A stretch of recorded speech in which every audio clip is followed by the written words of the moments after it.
You're not wheeling me out in that thing. But, Admiral Gagliardi's expression silenced his young assistant's objections. The Admiral straightened his suit jacket as he prepared to leave the hospital room he had occupied for months now. A wheelchair says disabled, the Admiral explained as he reached for his cane. A cane says determination. And what does losing one's balance and falling, all on global network coverage, say? His assistant wondered aloud. A disapproving glance was his assistant's reward. You can be replaced, Acosta. I'm only offering alternative points of view, Admiral. Just get my bag, the Admiral replied.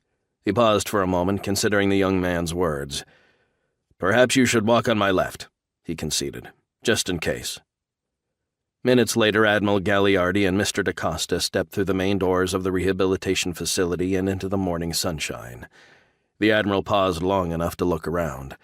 Despite all efforts by the people of Geneva to repair the damage, it was still quite apparent that they had suffered greatly. He knew from images that had recently begun to flow after the global networks had been re-established just how bad the damage had been worldwide. By comparison, the people of Geneva had been fortunate. Unfortunately, the crowd was much smaller than he had hoped. He had not expected crowds of well-wishers, nor throngs of reporters clamoring to get a few comments from him. However, he had expected more than the 2 or 3, somewhat disinterested junior reporters who were waiting to hear what he might have to say. Admiral Gagliardi, one of the reporters called out as he spotted the Admiral and his assistant. How are you feeling, sir? He asked as he moved into position, his camera operator right behind him. I'm feeling very well, thank you, the Admiral replied. Sir, the reporter followed quickly, not giving the other 2 reporters who were moving in behind him a chance to ask their own questions. How do you feel about the Alliance's policy of clearing all Jung forces within 20 light-years of Sol? I think it's a dangerous tactic, considering the odds are in the Jung's favor. Can you elaborate? The reporter continued. It is believed that the Jung outnumber the Alliance by nearly 100 to 1. Admiral Gagliardi explained as he made his way carefully down the steps toward his waiting vehicle.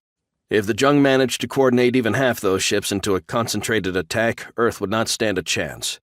But the stated purpose of the Jung Free Zone is to buy the Earth time to prepare for such an attack. If the Jung truly do outnumber us, then wouldn't that time be... You don't prepare to defend yourself against an attack by superior forces by committing acts of aggression against said forces, the Admiral insisted, interrupting the reporter.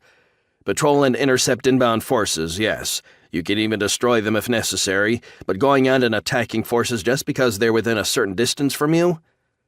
The Admiral stopped at the open car door and turned back toward the reporters. If you were the Jung, how would you react?